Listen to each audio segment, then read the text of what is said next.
Welcome to Science Power Hour, the podcast where we break down the science of teaching science. I'm Heath Belcher, your guide on this journey through the fascinating world of education, innovation, and all the things you need to know to inspire the next generation of scientists. Whether you're a seasoned educator or a new teacher just setting up your lab, we've got you covered with tips, tricks, and insights that will make your classroom a place where curiosity thrives and students shine.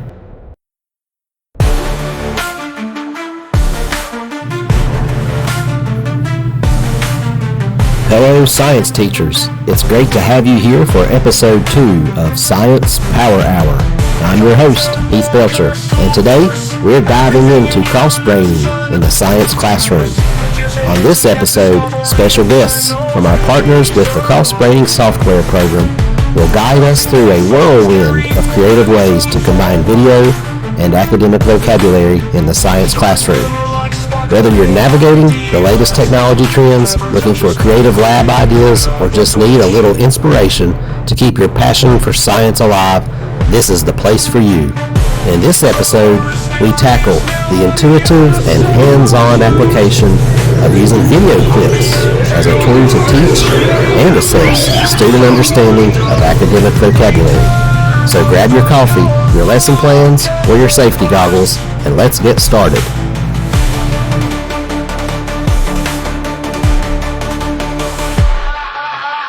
Well, I appreciate having Josh Nichols and Jim Kelly with us on our podcast episode today. So thank you for joining us. And, Lincoln County, we've partnered with CrossBraining for several years now.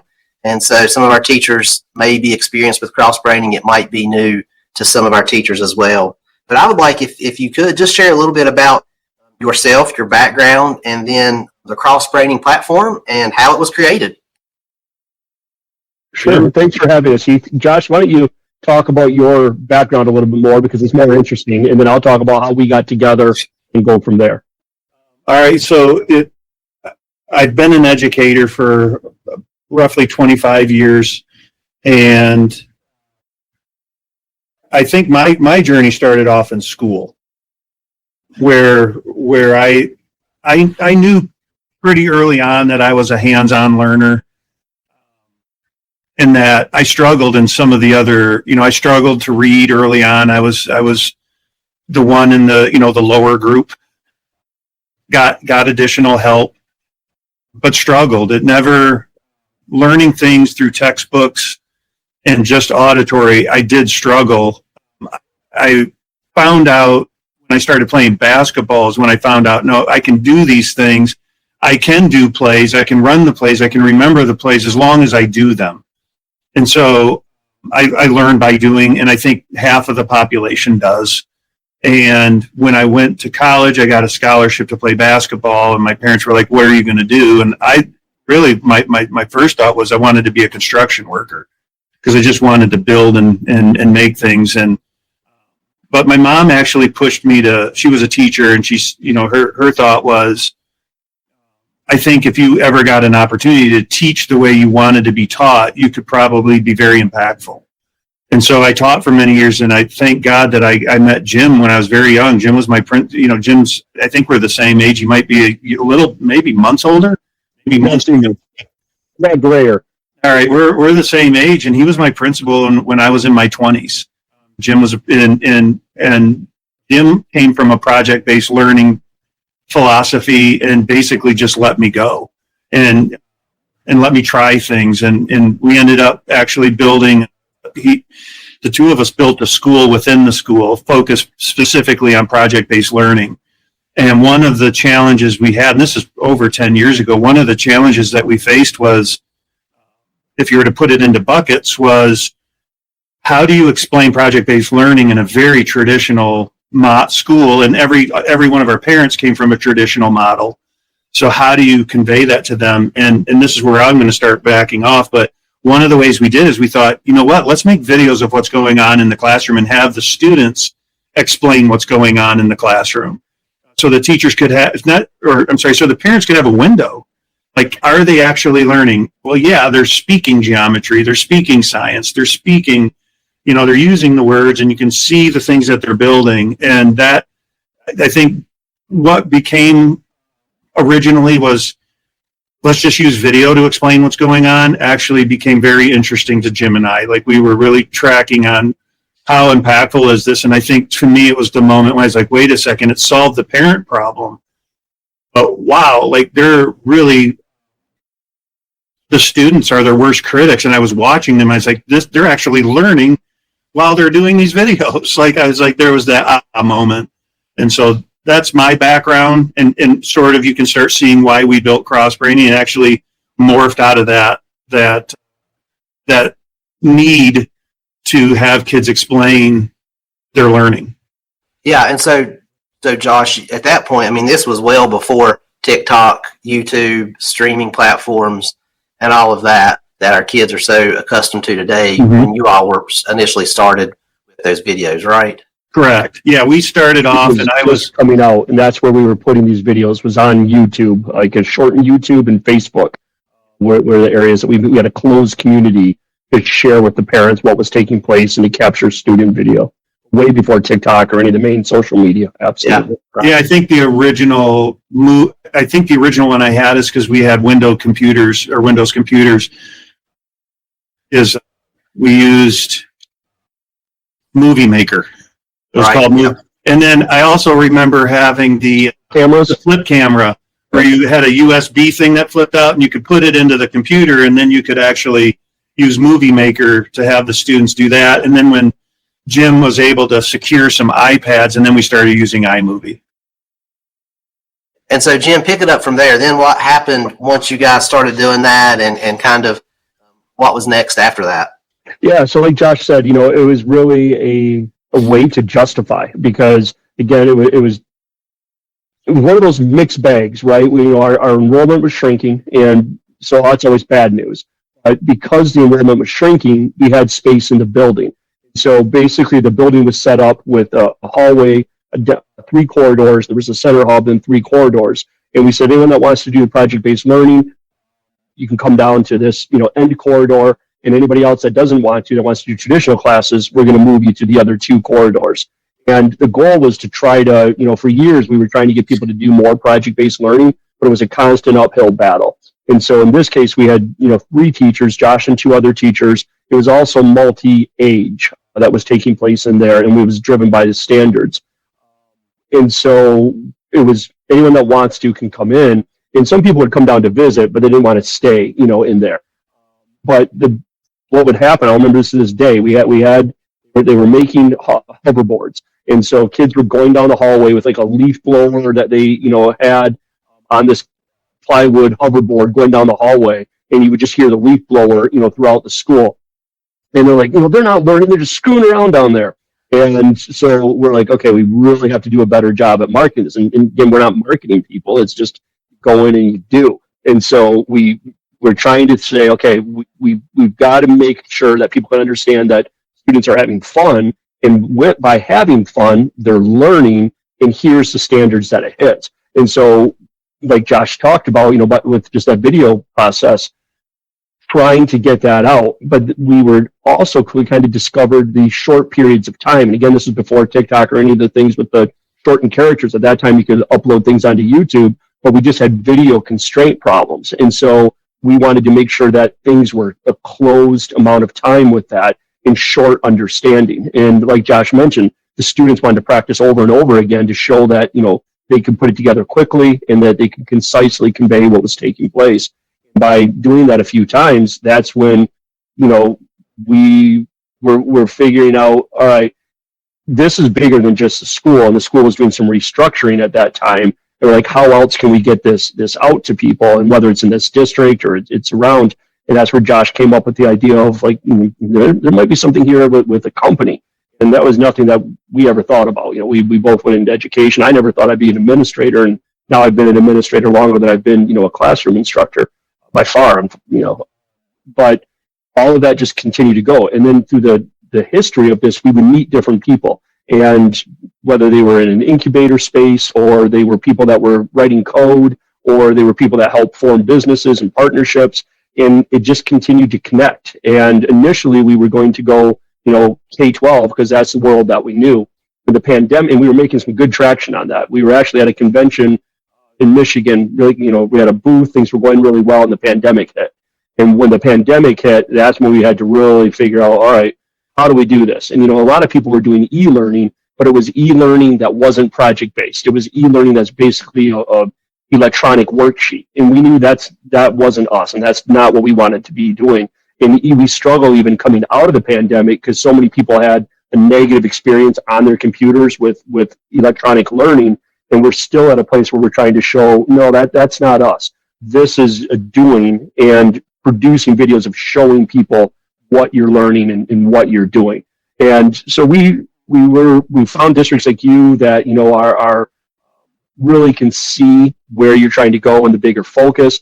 And then we found more success also in like the career and technical education world, in some colleges where you have to show your competency, and then in the private sector as well, where they have so much staff turnover and training needs that building modules showing your competency on how to run something or how to do something was important to them. And that adult-based learning is something that we've had to adjust from teaching students to teaching adults, and it's been an interesting transition. How did y'all bridge that idea of a concept or an idea? Here we have this video platform, and then the technical components that make up the CrossBraining platform, where you have the video instructions and some of the, obviously where it's individualized per student, and some of the computer programming, aspects that it takes to get that final product. Yeah, so we started with a process with a company in Michigan that basically, before you even get to the technology, help you really understand who are your users. You develop personas. You try to figure out what are you trying to do, where are you trying to get people to go. When we started that process, that helped us also find some of the right people to code.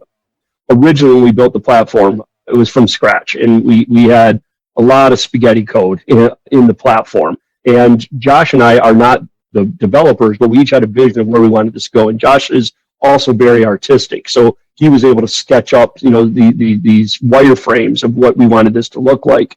And then it was just a matter of iteration. And through time, we've gone from having our own onshore staff, and we've always been remote-based. We've had people that have worked out in Washington, down south, in some in Michigan as well, in person.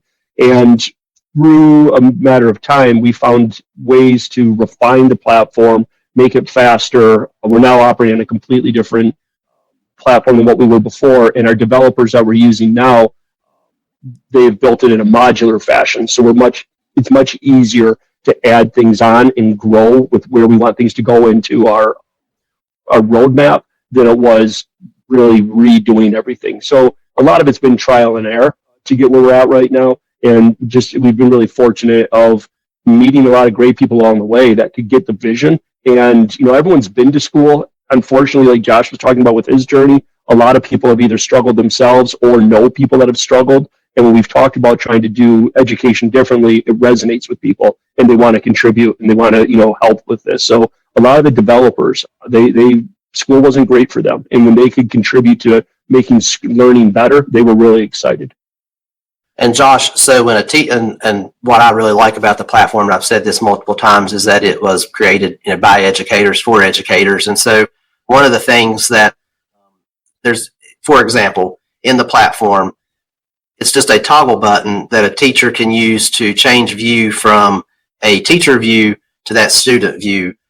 And so how much did that play a part where just simple things like that? We want to make sure that it's user-friendly for teachers, but then it's engaging for students as well. So what was kind of the thought process with that? I think the nice part of that, you actually picked one that we debated quite a bit on. That was that feature of putting that toggle in there and switching back and forth. There was quite a bit of debate. And the most of the debate was, you've got, Jim's an educator, I'm an educator, my wife's an educator, Craig's an educator, and we're all sitting here talking about it and trying to think through it. Really, the debates are more with the developers. We had really good developers who pushed you to think. Developers often come from the mindset, we can build anything. And they can. They pretty much, there's a lot that they can build. And so it's really narrowing down and going through iterations, drawing out those wireframes. And I would say the other part is determining, all right, as we're building this, often the developers or the rest of the team would say, if we're building this, we're not building this other thing. So you really have to think through, like, is that the best feature for us? And I always thought if the teacher's building out a lesson or they're building out an idea, they do want to see what the students are going to see.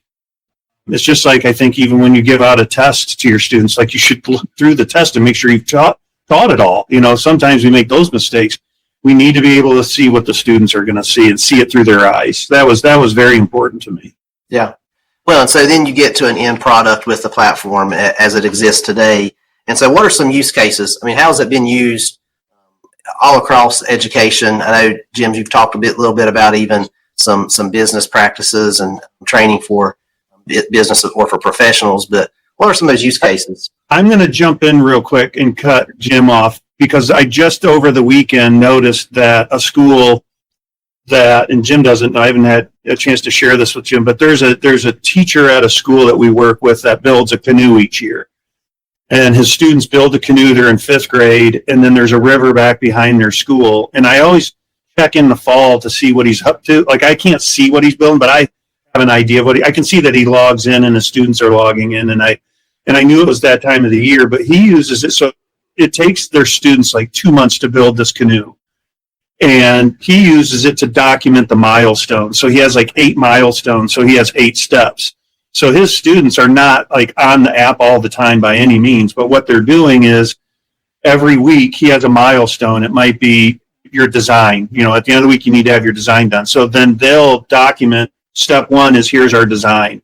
The following week, he might say, what type of materials are you going to be using? And start showing us the material. So week 2, they use it to document the materials, and they just keep documenting every week, like a storyboard. They're using it as a storyboard, and they're documenting it. And at the end of the entire process, because you can imagine, even I can try to imagine if my son is in 5th grade and he's building a canoe, I want to see that. Like, I actually would be very interested in. And so they're documenting the journey using our platform and explaining the decisions they made and why they made those decisions, and using all of that nice rich vocabulary that's pulled from the standards. So he's helping them with that as well. But he just started this last week. I saw all of his students logging in, so I know it's this time of year that he's building his canoe.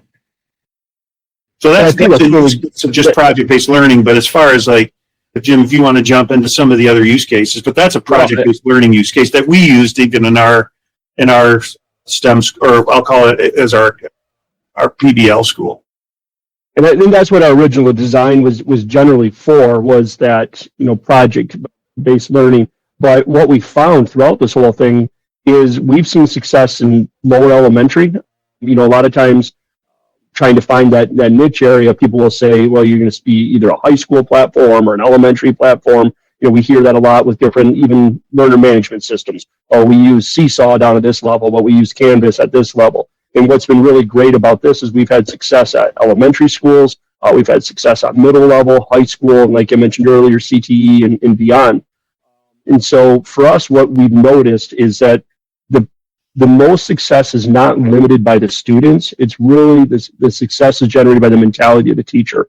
If they can think about what is it that I want to see the students talk about, what do I want to hear and see from them? If they take that mindset first, as opposed to just, here's my test, and now how can I put my test in this platform, we've seen way better success. And so working with people as they're thinking about assessment and adjusting maybe their views on assessment, it's really proven that the platform works from, like I said, lower elementary all the way on up. But it's if you want to cram a traditional assessment in here, it can be done. We were actually working with somebody last week that they were using this in a way that Josh and I never, ever envisioned the platform to be used, where they were literally putting like questions from a test bank into the app, and then the students were being recorded answering the questions. And it was hard for us in a way, because it's like, that's not what we meant for it to be. And then, but for her, it was really meeting a need for her, because it was a geographic need. She couldn't be everywhere at once and was sending this platform out to everybody. And we had to back up a little bit and recognize this is working for her and this is meeting the need for her. And okay, it might not be as smooth because it wasn't designed for that. And so some of the issues that she was dealing with, we never thought about as issues. We've got a long list of issues that we're aware of, but some of the things that she was talking about, we never even considered as an issue.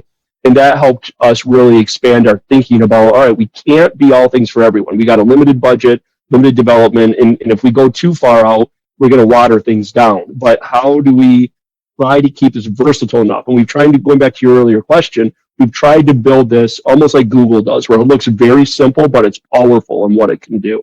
So how can we build this in a way that's flexible, but it also allows a lot of options for users to adjust to? And the other part of your question was like other industries or how are people using it. I think one of the things that Jim and I have had to really focus on is our mission statement. That's how we make a lot of our decisions. Mm-hmm. So our mission statement is that we are destroying barriers so that humans can flourish. And so what are those learning barriers that prevent somebody from learning so that they can flourish? And so we have a hospital system that wanted to reduce blood culture contamination, so that's a problem. And what we learned through the discovery process is that it's really it was the transfer of information. There was a lack of fidelity, we think.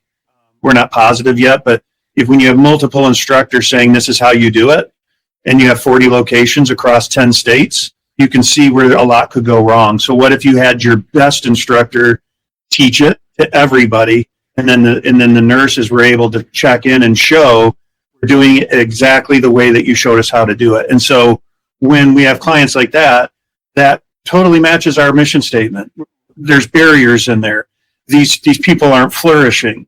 And so that's how we sort of make decisions. I mean, we have had companies that have asked us to do some things that we're just like, we can't do that. That's not that's not part of our mission. But I would say that whether it's a company or a third grade teacher, it's all right. There's a problem or there's a barrier. There's a transfer of information. How do you make that smooth? And for a lot of people, especially in the skilled trades and where people are working with their hands, is they want to perform it. They want to perform that skill and then get feedback. And I think that's the other part is like when we talk about that storyboard, how we chunk out the steps, that's so people can actually go back in there and fix them. And so that was something like when we were building the platform, that was my biggest struggle. We're asking students to make a video of their learning journey, and they're like 7 minutes long. You're like, oh, no one's going to watch a 7-minute video. How do we get them to be more concise? And so Jim and I are like, all right, what if we broke it into steps and put guardrails on it and said, look, just do exactly, and there's an expectation. So the step is an expectation. So you've got all these great learning multimodal things going on here. They go do that step. Then the learner, whether it's a nurse or a third grade student, like, all right, what's next step? And it's visual. They're talking through it.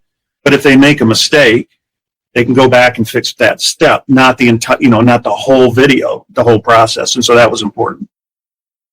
Currently, the app allows audio to be on there, and we've gone back and forth on this one because we felt that audio was a distraction. And we wanted people to record things, and then we scrubbed the audio out, and then people would go back and narrate on top of it. And that was something that made a lot of sense to us. And it was something that, really stood out from what other people were offering, other vendors. But what we discovered from the users is it was so not their world. They were so used to looking into their phone, talking and recording at the same time that it was a barrier for them. And so we're working our way now on this next revision about toggling between scrubbing the audio, leaving the audio on there. One of those things where, what consumers are used to using might be driving some of our decisions, even though we thought, this is something that makes it really unique and something special. So how do you find those compromises to not lose where you were trying to go, but to meet the needs of the clients as well? Yeah, and I think it's great that the platform is consistent, like you said, whether it's from a third grade student all the way up to a professional that's having to demonstrate their learning. I think that's one of the strengths. It allows for that flexibility of the educator to be able to use it to whatever their imagination will allow them to use. And so we've talked a little bit about the history and how the platform came to be and some of the current use cases and even the mission and the vision for CrossBraining. What about the future? Because technology is rapidly changing. So what do you think the future looks like for the platform? Josh just came back from a conference last week that I think might be helpful to talk a little bit about maybe some of the future. I think two things, and I'll throw it over.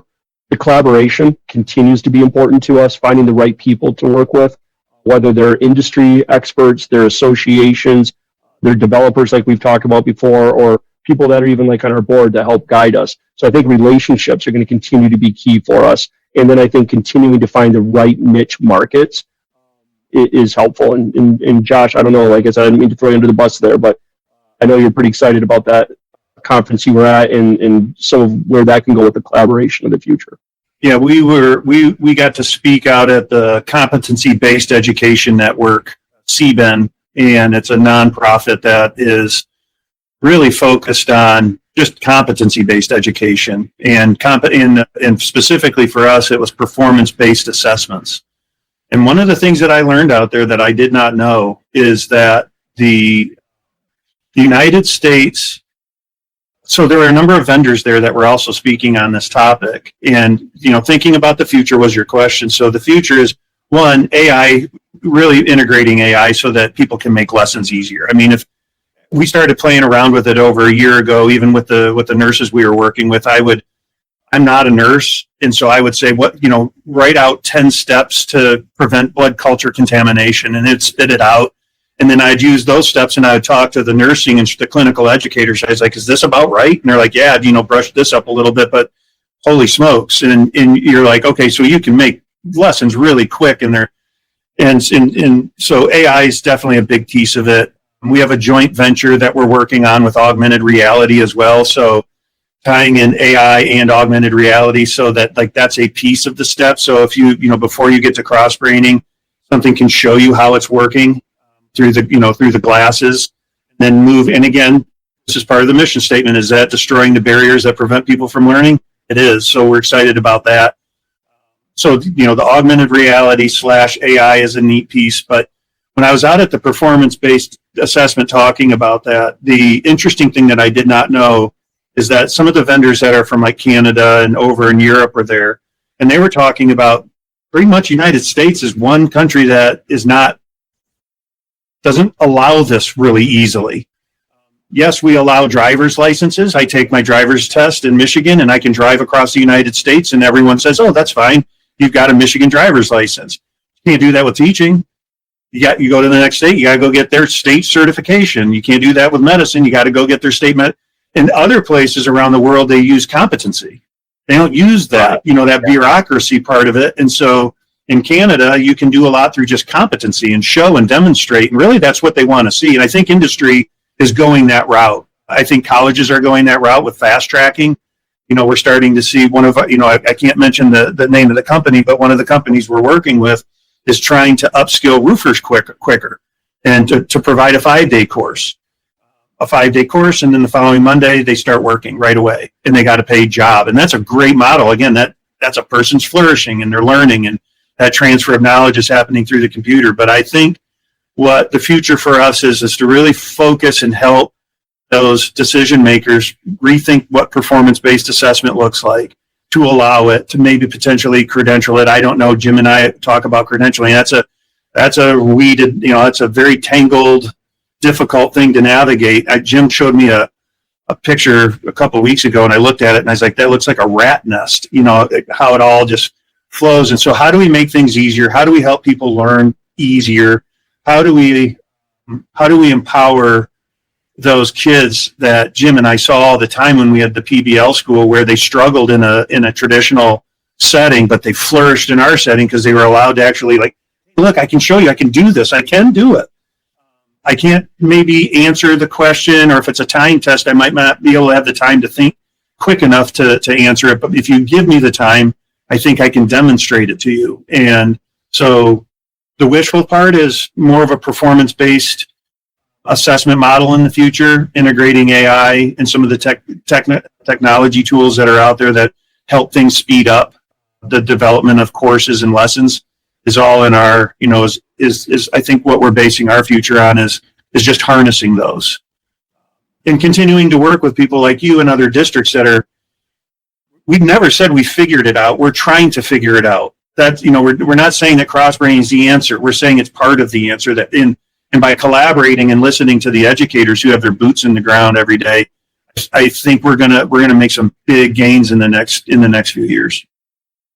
Well, and of course, competency-based is, I think, definitely the future of assessments, and where students are able to demonstrate their learning and their skill acquisition. Of course, education is so slow sometimes to evolve and to get there.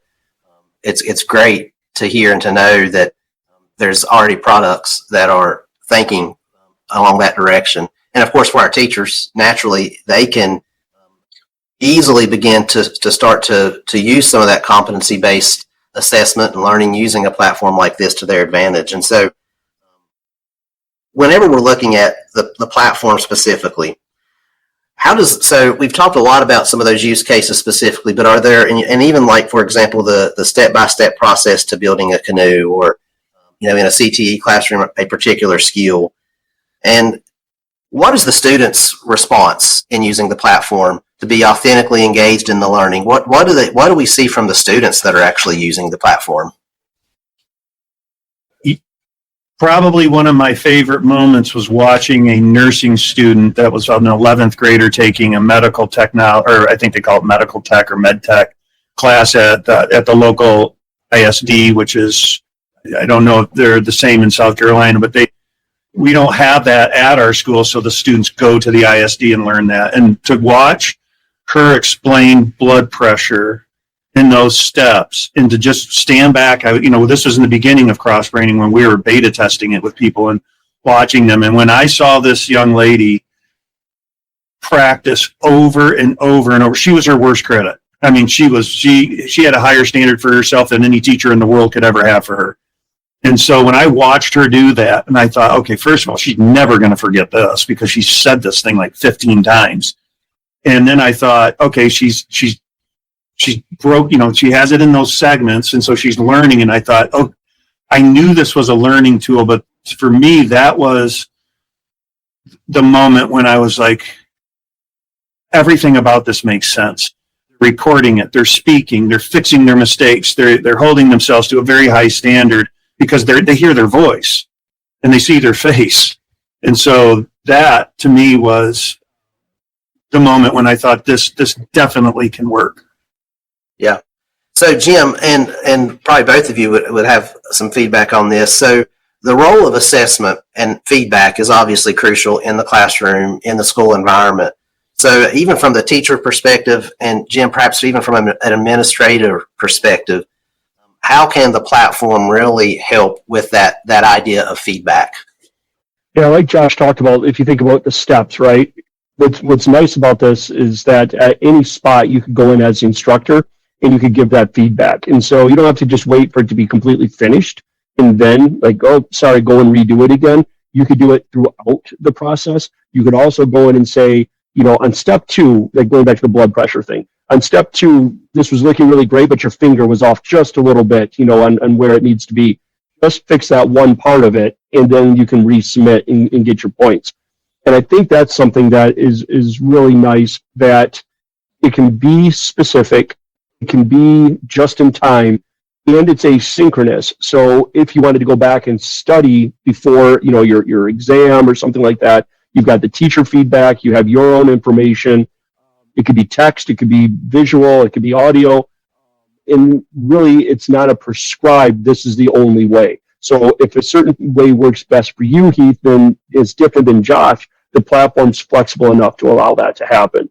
Now, I think one of the things, Josh talked about students being their own worst critics. I think we're also, some of the worst critics on our platform. Like we still haven't been able to make our vision come to life yet for a lot of reasons. And every time we hear something, like even this question, where we want the feedback to be in the app still isn't quite there yet. And ease is there, but some of the technology to make that feedback even better, we're not there yet. But knowing that it will be easier to do because of the way that we built the platform makes us really feel great about where we're taking this in the future as well. Josh, can an educator, and I can't remember, can an educator record their feedback, the teacher record it back to the students as a They feedback? can't currently, but that's like what Jim said. That and we know that a video feedback is, studies have shown that that's a lot more powerful than typing out an answer. And so that's what frustrates Jim and I sometimes, is that we can't build this stuff fast enough, even though we know that video feedback would be that'd be the gold standard. So the answer is no. You can do text feedback, but you can't do video feedback yet. Yeah. And then it's one of those fine lines too of like, how much do we develop on our own and how much do we partner? Because right now there's other products out there. You were talking about AI a little bit earlier, Heath. You could go create your avatar, which looks exactly like you, and then give that feedback. It will create it. And it doesn't matter if you're in your classroom. It doesn't matter if your hair is a mess because it's a Saturday and you're doing this. Like, your avatar is right there, or your persona, or whatever you want to call it nowadays. And so how much do we leverage on new technology with partners? How much do we create on our own? That's always a fine balance as well. And the tech is moving so fast right now that we're trying to find that fine line of not needing to replace something so quickly also. Well, and the teachers right now still have that ability to provide the feedback. You Yes. think that traditional model where it's sometimes so much delayed when a teacher provides that back to the student on the learning. So one of the things that we've heard all the time from teachers, and that's part of it too, right? We have ideas where we want to go, but that's not necessarily coming from our end users. It's like, wouldn't it be great? They're like, yeah, calm down. One of the things that we've heard really good feedback about is teachers will talk about, they, especially like our English teachers or something, they're like, I've read all this work, I put all these comments over it. The kid gets it back, it's like, all right, I passed. And then they throw it, away. And it's like, Yeah. soul crushing for the teacher. And so they're like, we really appreciate we can just come in, give quick feedback, tell them what we're looking for, what we like, and then move on to the next one, and it's like, all right, I get it. Yeah. One of the pieces of feedback too that I got with educators, especially in the PBL space, is that one of the struggles I had was when you have students building anything or doing a project that lasts weeks, you sometimes don't know exactly where they are. Like, you don't know, have they even started, or Right. Just like I always in a PBL class, a kid can disguise themselves by walking around with a ruler, and you think they're working, but they're not. Right. And then they come over here and they act like they're measuring something. They're doing nothing. They that. And so, like, how do you track them and make sure that they're getting, that they're on task? And so one of the pieces I used when I was in the classroom when the Apple's live is that when the students walked in, right on the whiteboard, on even on the current app, it shows you what step they are at. Like, it has a checkoff list. If you pull up the settings page, you can see all the students and you can see how much progress. It was like a progress indicator. So when they came in, they sort of I knew where they were at.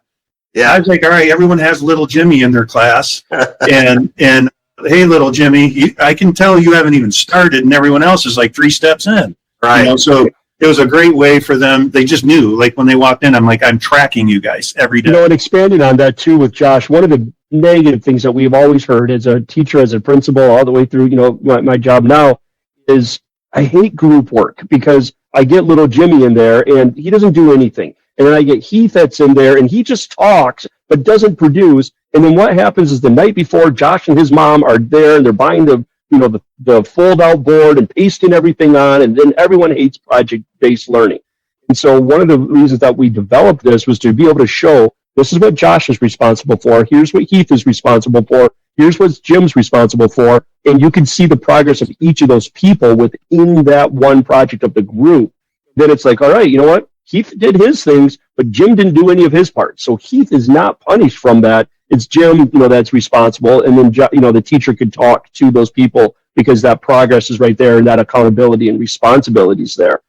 And so, that's one of the things that was really important to us when we were developing that, was to give group work, a better light than what's traditionally happened with everyone playing the different games of how to, make one person do the group work.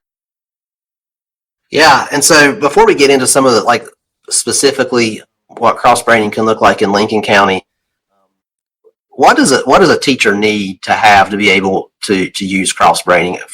Is it web-based? Is it app-based? Is it smartphone? What tool or what technology is needed? Yeah, it's just internet connection right now. Right now, we don't have an offline version. Right now, you do need to be connected to the internet, but it's web-based. So it could be a Chromebook, it could be a Mac, it could be a PC, it could be a phone. We test it on Android and iOS as part of our quality assurance. So any web-connected device will work. Now, we say a camera on there is nice, so you can record things, but you don't even have to have that. You can upload video. Same thing with audio. So really, we tried to build it in a way that was very lightweight, that didn't require constant updates.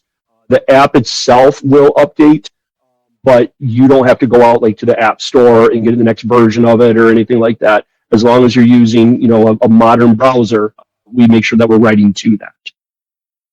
And in Lincoln County, we are one-to-one Chromebooks. So, and most of our Chromebooks either have a forward or rear-facing camera. Some have both that the students can have access to.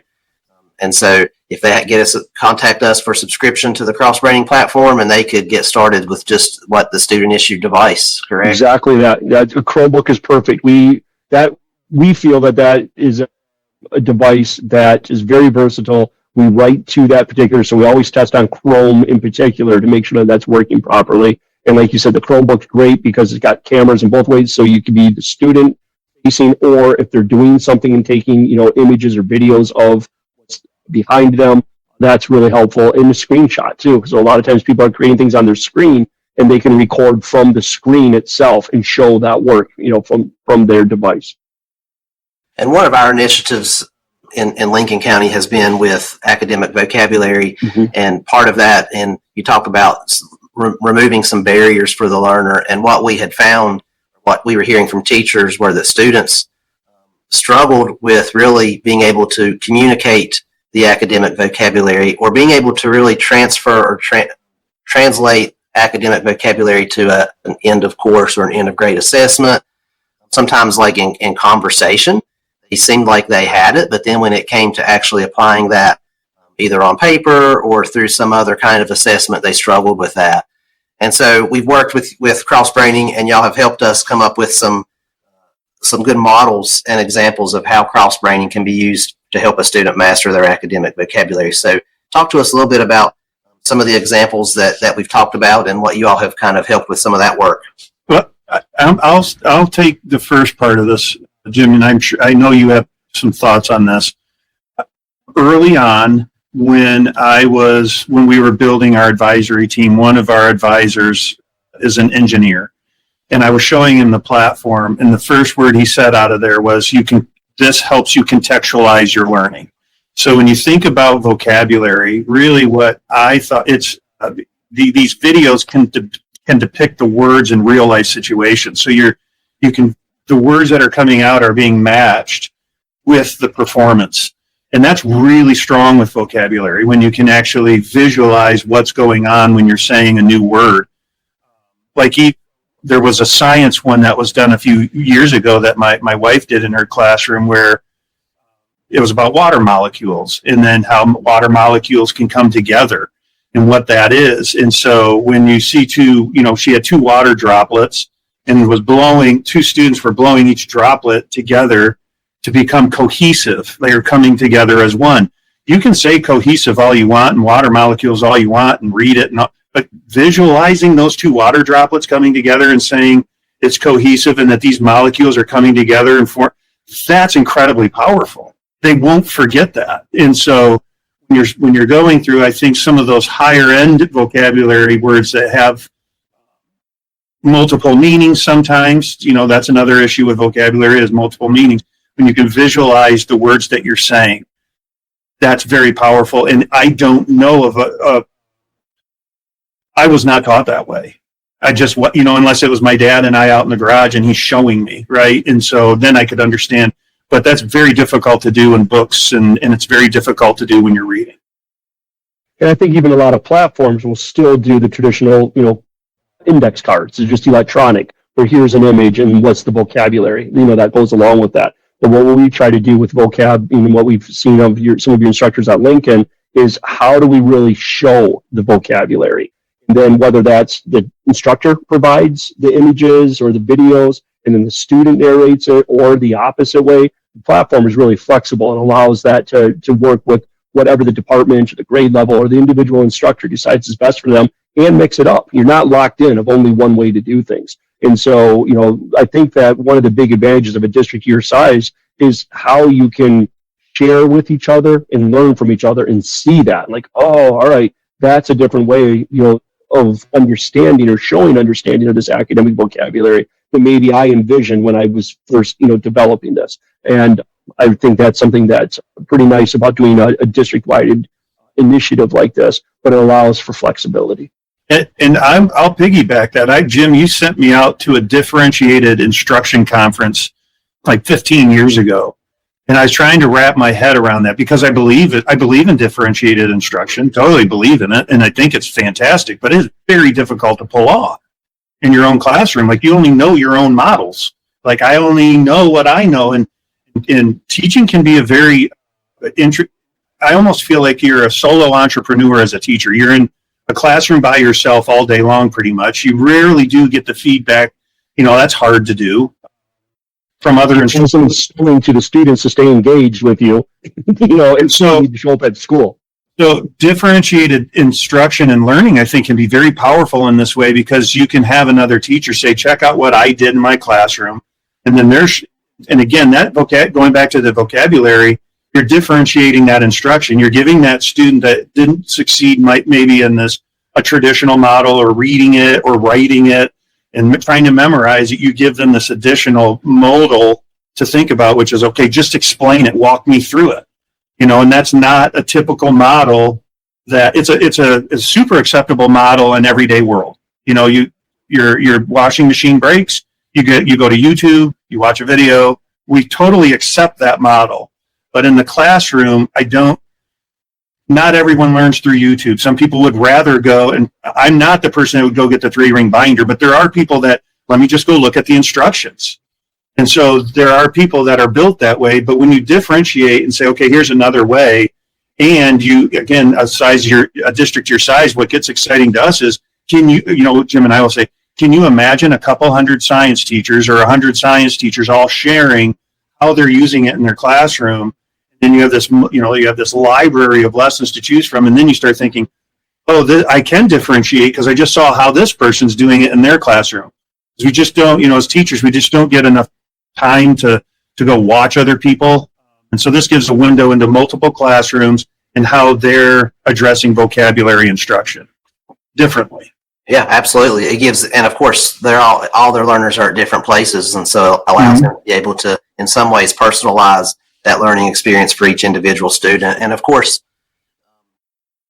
what I love about the platform and the program as well is it does allow for us, using Marzano's 6-step process, the platform can be used for all 6 of those steps. So the non-linguistic representation, the frequent encounter with the word, they can go back and rewatch the video and share it with other students, and just lots of different uses to help reinforce that 6-step process. So when we think about, and we've talked a little bit about how teachers can, and how we can collaborate in using, and that was a great lead-in just a moment ago, Josh, about that repository or that video library that teachers could perhaps develop. So how does the program or the platform allow for teachers to share lessons and collaborate with each other? So when we had version 1.0, I think we were definitely on the right track. When we built the second version, we're trying to still catch up a little bit to version 1.0 in this respect. Is sharing was super important to us. That was a fundamental belief that we had as educators, is that we learn from other educators. And so the current way they can do it is to become we call it co-instructor. I don't think that's the way that it looks on the platform isn't really a true co-instructor, but it is the vehicle that allows somebody to say, I go up to a mentor teacher and I say, how do you teach this lesson? And how are you pouring tons of, great rich vocabulary from the standards into this? And how are your kids able to talk like this and explain things so well? That person being able to say, you know what, I'm going to have you become my co-instructor so that you can see the lesson. And then if they want to tweak it and edit it, they can edit that person's lesson, but it still stays the same for the course creator. And so that's the vehicle.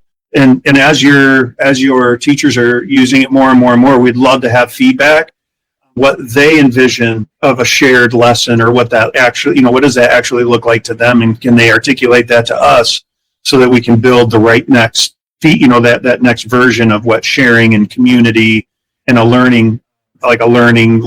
lesson library, let's call it, because that was one of our dreams, and it still is one of our dreams, is to Jim and I would say, what if you had access to basically every lesson and you could see it, you could visualize it, but being told by a student, how powerful is that? I mean, that a third grader can actually talk like this.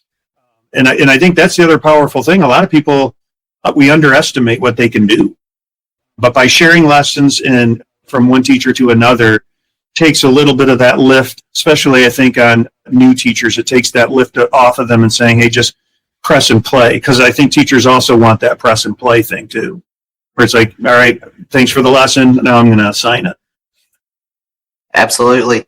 Well, and so teachers that are interested in using CrossBraining, what are some, if they're excited, they want to get to using CrossBraining in their classroom, what are some pitfalls or recommendations that they might want to avoid when they start going down that road? I'll start, and Jim, if you want to tag in, jump in. But I think the biggest pitfall is this pitfall is actually powerful in a way.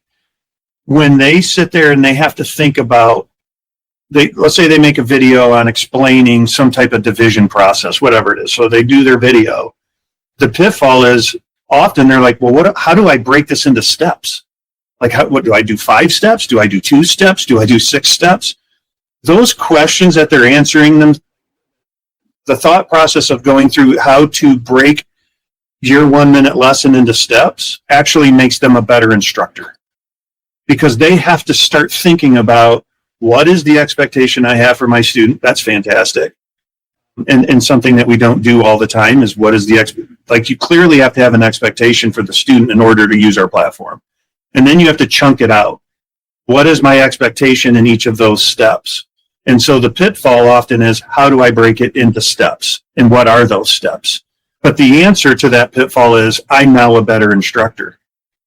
And I think going along with what Josh is saying, a pitfall is if somebody is thinking, this is just another learner management system. So I'm going to take the lesson that I have, I'm going to upload it, and then I'm going to walk away from it. That's not the intent. Like Josh said, it's think of it smaller. Think, what is it you want to be able to understand that your students know? What do you want them to demonstrate? Get it as small as you can, and then that'll probably be your launching point. Time is the other thing I think about. Josh gave that example earlier about a person with a canoe that stretched it over a whole term, but then still produced one really short video. It wasn't a 10-hour documentary. It was a quick, 1-minute video of that entire journey. When the teacher laid that out, it was very intentional about, these are the things that I want to be able to see during this time. So being really cognizant about what is it that you want to see from the student as you're designing your CrossBraining lesson. It's a little bit different than your normal lesson plan design. So it's really thinking through that end in mind. And I think, in these platforms, I've used all of them. I am not making a bad comment about any of them. But if you throw up Screencastify and you say, okay, record yourself, that might be a 5-minute video, but it could have been told in like 20 seconds if you chunked it out. So now you don't have all those and all of that, and you're waiting for that great, that was why but I used those platforms. Again, I have a lot of high things to say about things like WeVideo, but once you click, all right, go tell a student to make a video. You're going to get a long video like 9 out of 10 times. What we're trying to do is tell you that the steps are the process, so the students can visualize what they're supposed to be doing. But at the same time, it's so that it can make a concise, well-articulated video very quickly, like 30 seconds or 40. We used to have timers on there, and that threw a lot of people off too, because they were like, they're going over time, and we're like, yeah, we probably should take, eventually we're like, now we're probably going to put the timer back in. An option. As an option down the road, but kids can't explain high level things in under 45 seconds. And that's one of the hurdles too, because I think a lot of educators would not believe that. But if you chunk it out well, they can explain. I had somebody explain we were working with the University of Michigan, and one of their instructors teaches it was an orthodontic instructor.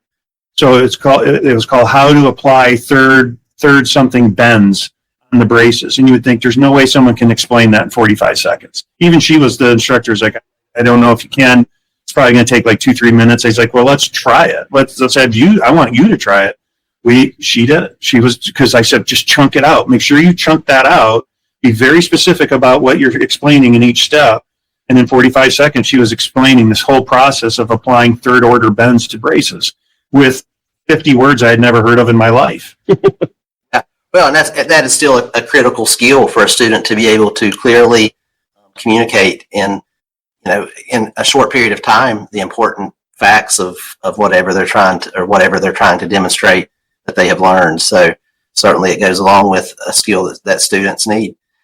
Well, Josh and Jim, I appreciate you joining us for today's conversation on our podcast episode today. Thank you so much for your time. And of course, as always, we appreciate the partnership we have with CrossBraining and look forward to some continued work in our classrooms and the future that CrossBraining can provide for our students.